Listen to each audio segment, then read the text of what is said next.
मैं आपको एक जानकारी दे दूं, फिर आपको ये बात और अच्छे से समझ में आएगी। आप 1 मिनट ये समझ लीजिए कि डायबिटीज क्या है, तो फिर आपको बहुत अच्छे से समझ में आएगा कि क्या चलेगा क्या नहीं चलेगा। डायबिटीज माने क्या, किस रोग को डायबिटीज कहते हैं? हमारे शरीर में हम जो कुछ भी खाते हैं, मैंने आपको कल भी कहा था, परसों भी कहा था, जो कुछ भी खाते हैं इसमें जो मीठा तत्व है जिसको हम शुगर कहते हैं, अंग्रेजी में कई बार उसको ग्लूकोज कहते हैं, सुक्रोज कहते हैं, फ्रक्टोज कहते हैं, ये शुगर के अलग अलग नाम हैं। तो भोजन के अंदर ये जो कुछ भी है ये शरीर को सबसे जल्दी और सबसे आसानी से ऊर्जा देने वाला तत्व है। आपने जो कुछ भी खाया शरीर उसको पचाएगा, और ये जो कुछ भी पचा हुआ तत्व है ये हमारे रक्त में जाएगा। कुछ भी आप खाएंगे शरीर उसका पाचन करेगा, पाचन करने के बाद वो आपके रक्त में जाएगा। रक्त के अंदर बहुत सारे सेल्स होते हैं जिनको हम कोशिकाएं कह सकते हैं। तो ये जो सेल होते हैं, कोशिकाएं होती है रक्त के अंदर, ब्लड सेल्स जिनको ज्यादा अच्छे शब्दों में कहें रक्त कोशिका, इन ब्लड सेल्स की कुछ इस तरह की बनावट होती है जैसे आपके घर का दरवाजा। आपके घर में एक दरवाजा होता है, अगर ये दरवाजा बंद है तो आप अंदर घर में प्रवेश नहीं कर सकते। आप पहले दरवाजे पे कॉल बेल बजाएंगे, घंटी बजाएंगे, कोई दरवाजा खोलेगा, फिर अंदर आप प्रवेश करेंगे। तो हमारे रक्त के अंदर जो कोशिकाएं होती हैं वो ऐसे ही दरवाजे जैसे होती है। सामान्य रूप से रक्त कोशिकाओं का दरवाजा ऐसे बंद रहता है, रक्त कोशिकाओं का दरवाजा इस तरह से बंद रहता है। अब ये जो हमने कुछ खाया है, खाने के अंदर जो कुछ भी मीठा तत्व है जिसको आप ग्लूकोज कहिए या एनर्जी कहिए, ये रक्त के अंदर आता है और कोशिकाओं के अंदर आने के लिए ये दरवाजे पर खड़ा हो जाता है। इस मीठे तत्व को रक्त कोशिका के अंदर लाने के लिए एक कैरियर होता है। कैरियर माने वाहक।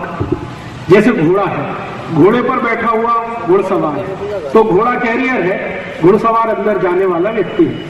तो एक कैरियर होता है, उसी कैरियर का नाम है इंसुलिन। ये इंसुलिन हमारे पेट में एक छोटी सी ग्रंथि होती है जिसको पैनक्रियास कहते हैं, वहां उत्पन्न होता है। इंसुलिन का काम क्या है कि आपने जो कुछ भी भोजन में खाया है उसमें जो ऊर्जा तत्व है सबसे आसानी से घुलने वाला, जैसे ग्लूकोज या सुक्रोज या फ्रक्टोज या शुगर कहिए, इसको इंसुलिन अपने ऊपर बिठा के दरवाजे पे लेके आता है, ब्लड सेल के दरवाजे पे, और इंसुलिन दरवाजे की घंटी बजाता है। जैसे ही दरवाजा खुलता है तो उसका जो शुगर तत्व है वो इंसुलिन के साथ अंदर आ जाता है। अब जब शुगर तत्व इंसुलिन के ऊपर बैठकर अंदर आ गया रक्त कोशिका में, तो ये स्वस्थ व्यक्ति की निशानी है। अगर व्यक्ति स्वस्थ है तो उसको इंसुलिन रक्त के अंदर कैरियर के रूप में काम करेगा और अंदर उसकी एनर्जी पहुंचाता रहेगा। अगर किसी को डायबिटीज है तो क्या होता है, जिसको डायबिटीज है उसका जो इंसुलिन है वो अपने ऊपर सुक्रोज या ग्लूकोज या फ्रक्टोज को लेकर दरवाजे तक तो आता है लेकिन घंटी नहीं बजाता, कॉल बेल नहीं बजाता। आता है फिर वापस चला जाता, आता है फिर वापस चला जाता। तो ऐसी स्थिति में क्या होता है कि इंसुलिन के ऊपर बैठा हुआ जो ग्लूकोज है, सुक्रोज है, फ्रक्टोज है या शुगर है, वो ब्लड में ही घूमता रहता है, रक्त में ही घूमता रहता है, अंदर नहीं जाता रक्त कोशिकाओं में।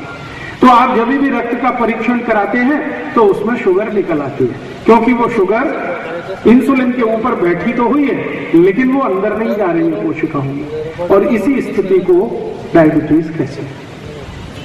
डायबिटीज का सीधा सा मतलब है कि आपके शरीर में बनने वाली इंसुलिन आपके शरीर के भोजन में से निकलने वाले शर्करा तत्व को अंदर लेके नहीं जा रही है। इसका मतलब यह है कि इंसुलिन या तो आलसी हो गई है या इंसुलिन बनना कम हो गई। जब इंसुलिन आलसी हो जाती है तो डायबिटीज ठीक होना आसान हो जाता है, लेकिन जब इंसुलिन बनना ही कम हो जाती है तो डायबिटीज का ठीक होना थोड़ा मुश्किल हो जाता है।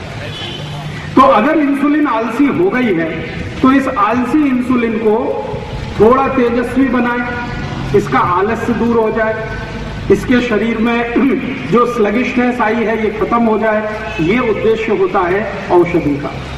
और या इंसुलिन बनना अगर बहुत ही कम हो गई है तो इंसुलिन ज्यादा बने। इन दोनों ही स्थिति में जो समझने की बात है वो ये कि किसी के शरीर में इंसुलिन आलसी कब होती है, ये एक ही कारण से होती है, जिसके शरीर में रक्त के अंदर कोलेस्ट्रॉल की मात्रा बढ़ गई हो, उसी के शरीर की इंसुलिन आलसी होती है। तो इसका मतलब क्या हुआ? इसका मतलब ये हुआ कि अगर आपके शरीर की इंसुलिन आलसी हो गई है, काम नहीं कर रही है ठीक से, तो उसके शरीर में कोलेस्ट्रॉल बढ़ गया है, तो कोलेस्ट्रॉल कम करिए तो इंसुलिन काम करना शुरू करेगी। तो डायबिटीज ठीक करना है तो सबसे पहले कोलेस्ट्रॉल कम करना पड़ेगा। ये बात सबसे आसान है समझना। तो इसलिए डायबिटीज के मरीज को कोलेस्ट्रॉल की चिंता ज्यादा करनी चाहिए बनिस्बत की शुगर की। हम शुगर खाएं कि न खाएं ये इतना महत्वपूर्ण नहीं है, इससे ज्यादा महत्वपूर्ण है कि आप ऐसा भोजन कभी भी न खाएं जो कोलेस्ट्रॉल बढ़ाता हो, क्योंकि कोलेस्ट्रॉल के बढ़ने से आपको डायबिटीज होती है। इंसुलिन उससे आलसी हो जाती है, काम करने लायक नहीं रहती है। बहुत कम ऐसे मरीज होते हैं जिनकी पैनक्रियाज खत्म हो जाए या काम बिल्कुल ना करे और इंसुलिन बनाना बंद कर दे, ऐसे बहुत कम मरीज होते हैं। अगर 1 लाख मरीजों को हम देखेंगे तो उसमें से 8 या 10 मरीज ही ऐसे मिलेंगे जिनकी पैनक्रियाज बिल्कुल काम नहीं कर रही है या इंसुलिन बन नहीं रही है। लेकिन ज्यादा मरीज ऐसे मिलते हैं जिनके इंसुलिन तो बन रही है लेकिन वो एक्टिव नहीं है, आलसी हो गई है, काम करने में उसको तत्परता नहीं है, तेजस्विता नहीं है। तो आप उसको थोड़ा तेज बनाइए, एक्टिवेट कर दीजिए, और उसका सबसे सरल उपाय है कि आपके शरीर में कोलेस्ट्रॉल थोड़ा कम कर दीजिए। तो डायबिटीज के मरीजों को सबसे ज्यादा काम करने की जरूरत है इस विषय पर कि उनका कोलेस्ट्रॉल कम हो। तो खान पान ऐसा रखिए जिसमें कोलेस्ट्रॉल कम से कम होता चला जाए।